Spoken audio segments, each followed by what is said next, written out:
Hey friends, what is good? Derek here from Bomb Socks with some new Easter Holy Week Bomb Bites, where we feast upon the words of Christ, and as always, we do it one bite at a time. So, as I mentioned, for this special Holy Week, I want to focus just on some little messages that are just going to help us appreciate Jesus just a little bit more throughout this amazing week. And the one I want to focus on today, I've decided to call this one Temple Cameos and Easter Echoes. Now, if you're familiar with the word cameo, it's where a certain character shows up in the movie, or maybe it's a celebrity who shows up at a certain time and just makes the movie even more awesome. My family and I, a couple weeks ago, were watching the classic Princess Bride. And if you haven't watched that one, repent, go and watch it. It's an awesome movie where Inigo Montoya shows up right at the right time and says those wonderful words, "Hello, my name is Inigo Montoya." You know it. And if you don't know it, like I said, go watch it. It's a lot of fun. And this is right where that movie just hits that right point where he's just appearing at the right time, and it is awesome. This is probably a poor comparison, but this is what happened on an Easter Sunday,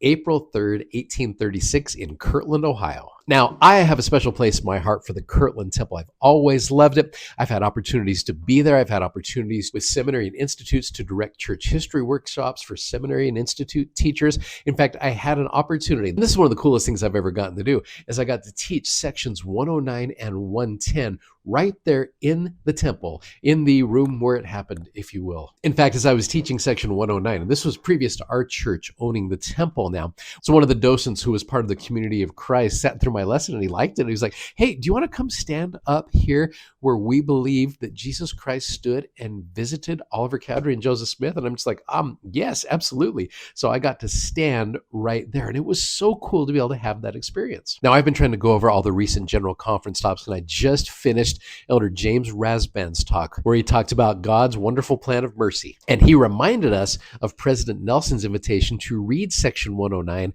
and he called it a tutorial about how the temple spiritually empowers us to meet the challenges of life in these last days. And that's why I love what happens in section 110 as well, which is the answer basically to that wonderful dedicatory prayer in section 109, where Joseph is pleading for mercy. And then the Lord comes, like I said, and visits him and Oliver Cowdery. And he appears and he says these beautiful phrases right here in section 110. "I am he who liveth, and I am he who was slain," which that to me is such a beautiful testimony of the resurrected Christ.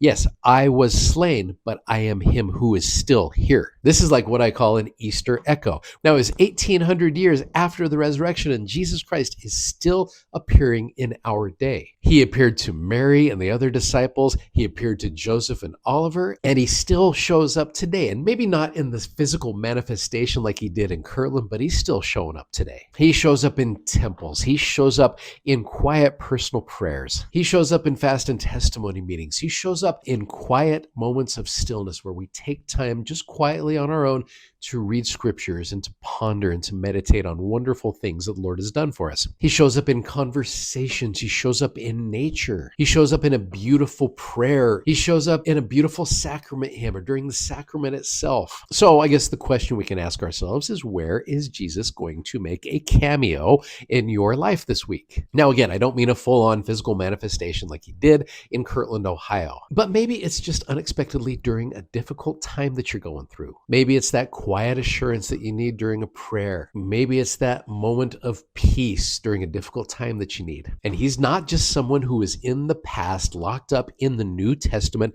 He shows up today. One of the things I've really loved the last few years was one of my seminary classes. We kind of developed this acronym, and some of you are aware of this, where we created this acronym called WWJT, where we talked about where was Jesus today.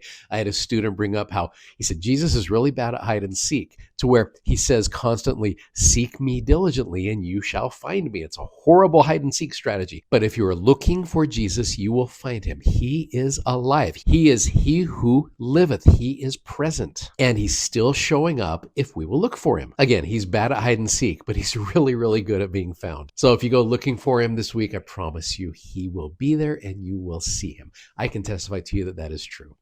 Thank you so much for watching. Thanks for subscribing, and thanks for sharing these messages. As always, we are so grateful that you do that. And if you like what you see, please click the like button. It helps get that message out there. And if you haven't already, you got to go check out our amazingly comfortable gospel themed socks at bombsocks.com. Godspeed, friends. Have a great day, and we'll see you tomorrow. Take care. Bye-bye.